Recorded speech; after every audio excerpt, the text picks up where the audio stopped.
When talking about the GOAT of anything, two names always get brought up: Michael Jordan and LeBron James.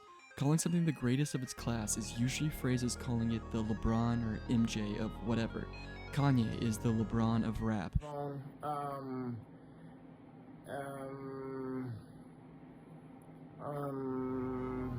IHOP is the MJ of having the worst service ever with just okay pancakes. I feel like I've never eaten at an IHOP without it being a 2-hour-long excursion. The point being that these two are the GOATs, but there is a clear difference between them.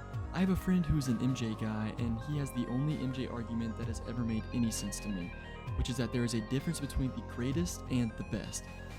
LeBron is the best individual player ever, no doubt about it. Being an all-time leading scorer, the all-time leading playoff scorer, only player to win a Finals MVP with 3 different teams, and many more, including these insane graphics. MJ, on the other hand, is the greatest. He has a 6-0 record in the finals. He has the shoes, he has the quotes and the pictures, and even the refs in his back pocket. Hit to the curve. Michael, I didn't see 2 hands on him, Michael. Yeah. But I believe you. You did. But I believe you. I only saw the 1 hand on it. What category does The Legend of Zelda Ocarina of Time fall into? Neither. I am in no way trying to call this video game bad. Do not get it twisted. Ocarina of Time was a marvel for its era, and alongside Mario 64, shaped the world of gaming as we know it today. Unfortunately for Ocarina of Time though, the world of gaming has evolved. We're on to ray tracing and AI upscaling and quadruple A games. To justify my point and to get the millennials telling me to kill myself out of my comment section, we need to take a look back at Ocarina of Time and see why it's at the place it is today. The year is 1994. The N64 is currently being developed, and like every good console that is launching, that jaw needs some games.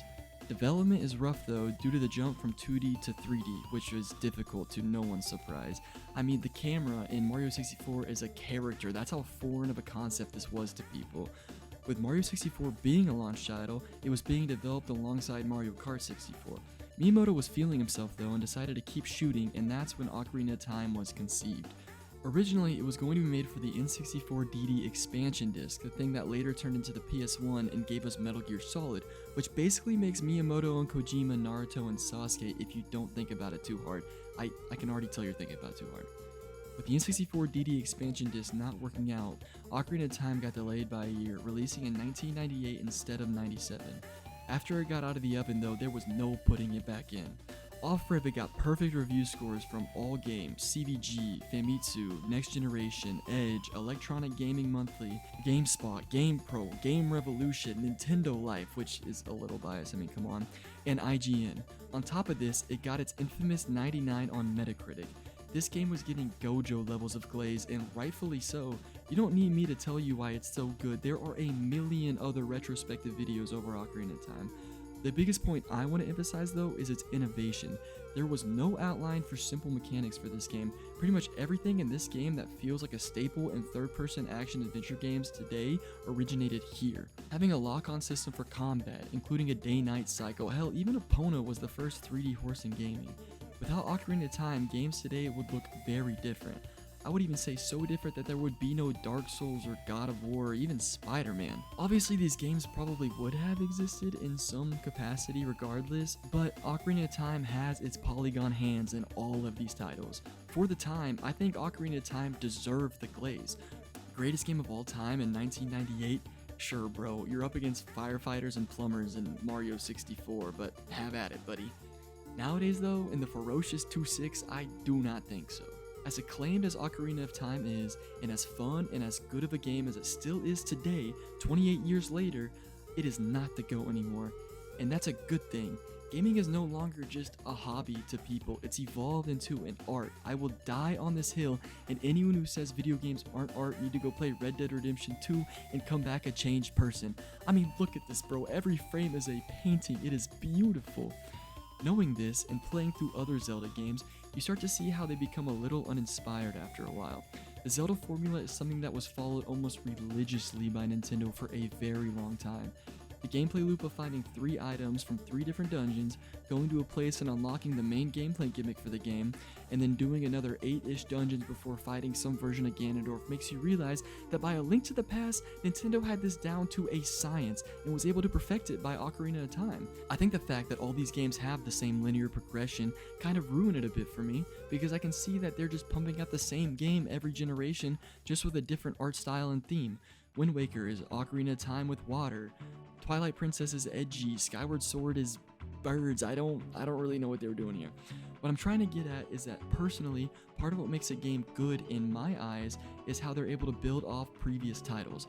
I remember my freshman year of college, I played through Tears of the Kingdom for the first time, and it left this giant Zelda hole in my heart that needed to be filled. With there only being the NES and SNES virtual consoles on the Switch at the time, I fired up A Link to the Past and I got after it.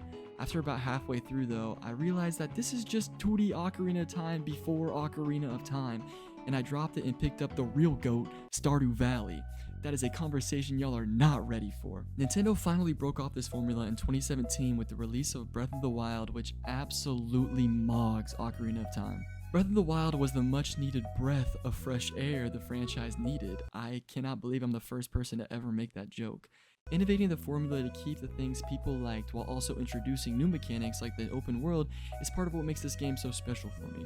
Zelda games have always yearned to be open world, and in this big switch to have every game be open world, Zelda is one of the few that I feel have earned it.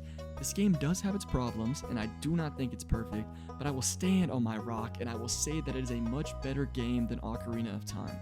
Video games are a constantly changing medium, and staying stagnant is the worst thing you can do as a franchise. Being able to constantly innovate and make better products is what keeps people coming back. Nintendo's a great example of this. No 2 3D Mario games are similar. They always change up the core movement in a big way. Be it the Flood Pack, Cappy, or even just the gravity, no 2 3D Marios play alike. Even with the 2D, it got stale and boring with the new suit formula, so they made Wonder, which people loved way more than New Super Mario Bros. U Deluxe Luigi Nabbit Edition or whatever. Most 3D Zeldas up until Breath of the Wild played the exact same. They were fun, they had the secret formula as to how to make a good Zelda game, but it got boring. Breath of the Wild came through and reanimated the series, which in my opinion makes it one of, if not the best Zelda games ever made. It's a tie between that and Tears of the Kingdom for me, because playing Tears of the Kingdom in my tiny dorm with a test coming up that I inevitably bomb will always make me a little biased. But that is why this is my YouTube channel with 15 subscribers and not yours. Go get a job. What I'm trying to say is, how can you call Ocarina of Time the greatest game of all time when it gets beat out by a game in its own franchise? Even looking outside the Zelda franchise, you have games like Mario Odyssey, Elden Ring, Hollow Knight, Undertale, Red Dead 2, Metal Gear Solid 2 and 3, games that are works of art. They use the interactive means of having a player play their games to personalize an experience for you. These games are beautiful, fun, and exciting. They're innovative. They build off previous entries to become something greater than what they previously were.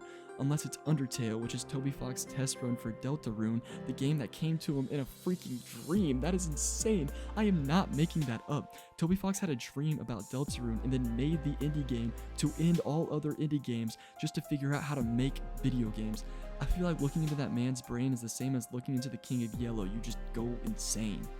And for all of these games, and every game that I hold near and dear to my heart, I hope that someone eventually makes a video 28 years down the road about how washed they are. I hope that we can appreciate the greatness that we've witnessed in the past while still recognizing the feats of today and looking forward to the innovations of the future. By innovations, I mean Victor Wembanyama, because that boy was sent by God to play basketball, and he's going to run laps.